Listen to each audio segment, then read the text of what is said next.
Hello guys, welcome back again sa ating YouTube channel, no, The Action Man. Una sa lahat, may grab shoutout po sa lahat ng mga kakampeng at sa mga hindi man mga kakampeng. Kung interesado ka sa bidyong ito, patapusin mo na hanggang dulo at huwag nyo nang kalimutan na i-like at i-share ang ating video para malaman naman ng ilan sa ating mga kababayan na nagtutulog-tulugan sa katotohanan.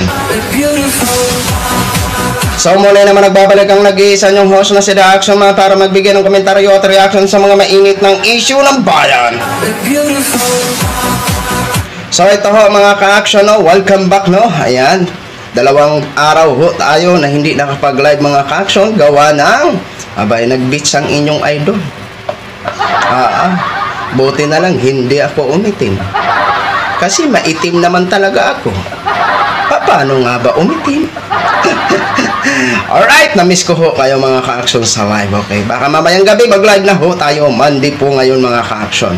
So ito nga ho mga ka-action, mga kakamping, no? May gusto lang ho ako na i-share sa inyo.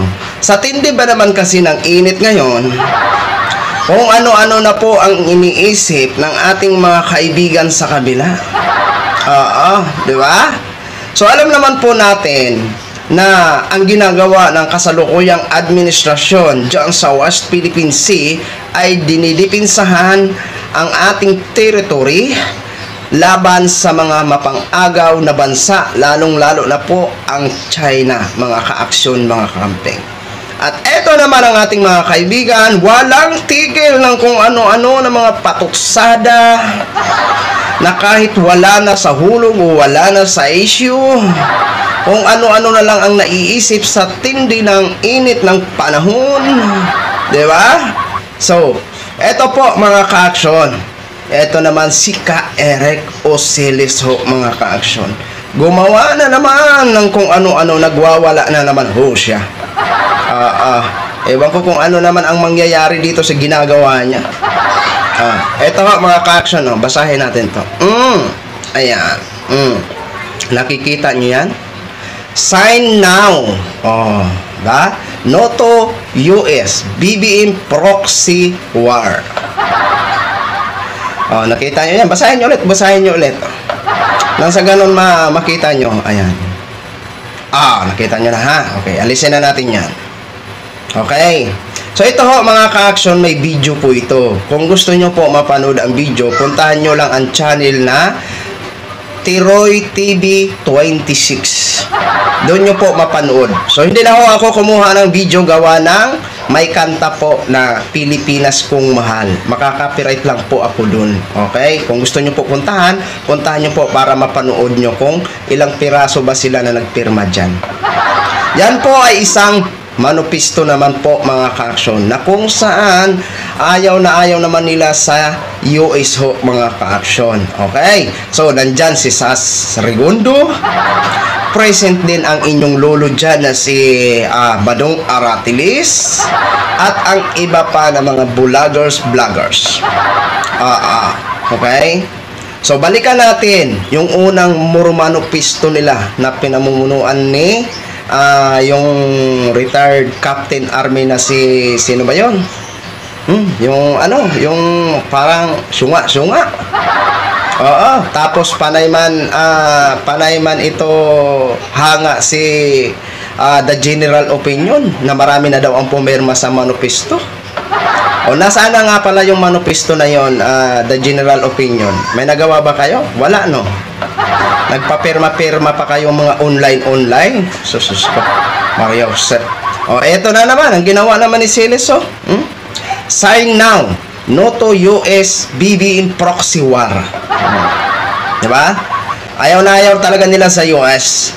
Alam nyo, Badoy, ay Silis, alam nyo. Sus, sa tindi ba naman ang init kung ano-ano yung pumapasok sa kalbo mo? Sa ulo mo. Oo. Alam nyo, yung ginagawa ng administrasyon ngayon, yung nakikita nyo sa West Philippine Sea, na nandyan yung iba't ibang bansa na nakipaglahok sa nasabing military exercises, yan po ay pinapaigting lang ang seguridad ng ating mga military, na kung saan sila ay magdidepensa kung sakali. Hindi ba kayo natutuwa sa ginagawa ng kasalukuyang administrasyon?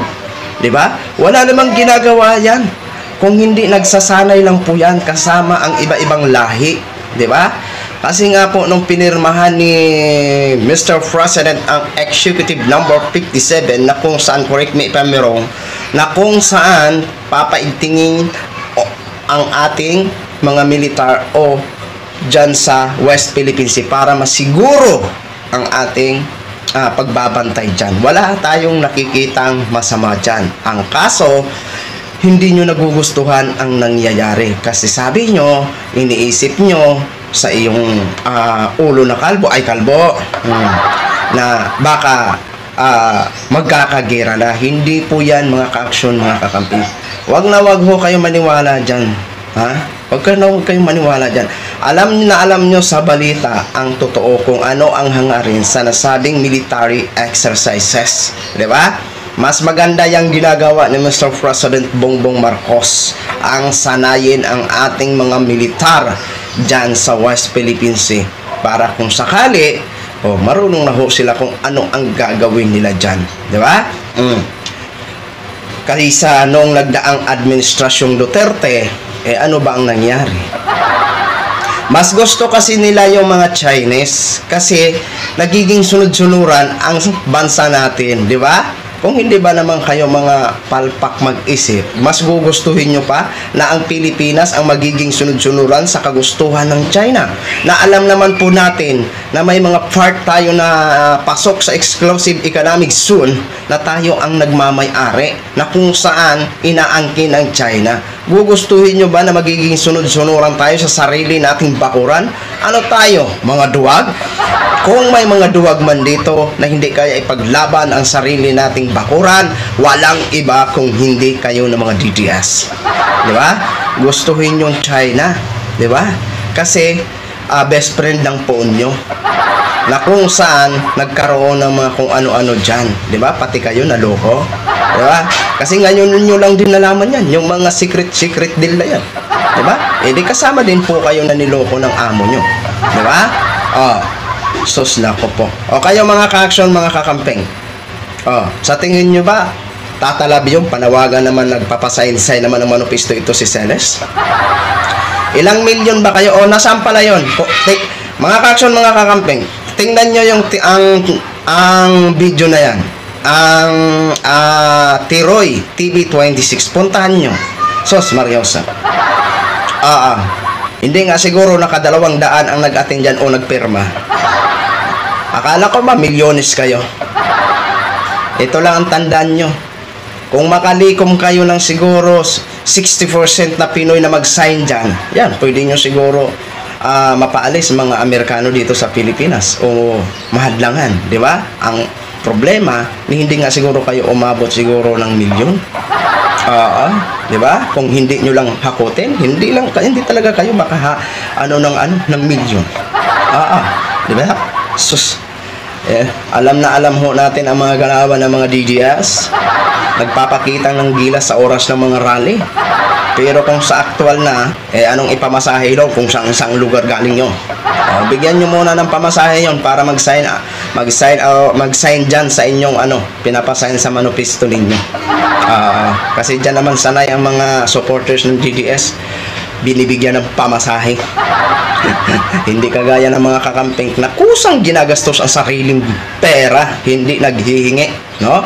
Ganun, kasi yun yung totoo, voluntary na pupunta para ipaglaban ang katotohanan, di ba? Alam ho natin na ang kanilang mga pakay dyan, ayaw na ayaw talaga nila sa administrasyong Marcos. Hintayin nyo na lang kasi ang 2028, nandun malaman kung talagang #1 lagi sa survey si Vice President Sara Duterte. Hintayin nyo na, ha? Huwag na kayong masyadong magmamadali kasi nagpagod lang ho kayo dyan. Mabuti pang matulog na lang ho kayo. So yun lang ho mga ka-action, mga kakamping knog, share ko lang ho sa inyo. Maraming salamat po sa ating mga viewers Luzon, Visayas at Mindanao, all over the world. Ako po ang inyong lingkod, si The Action Man. Have a good day, everyone.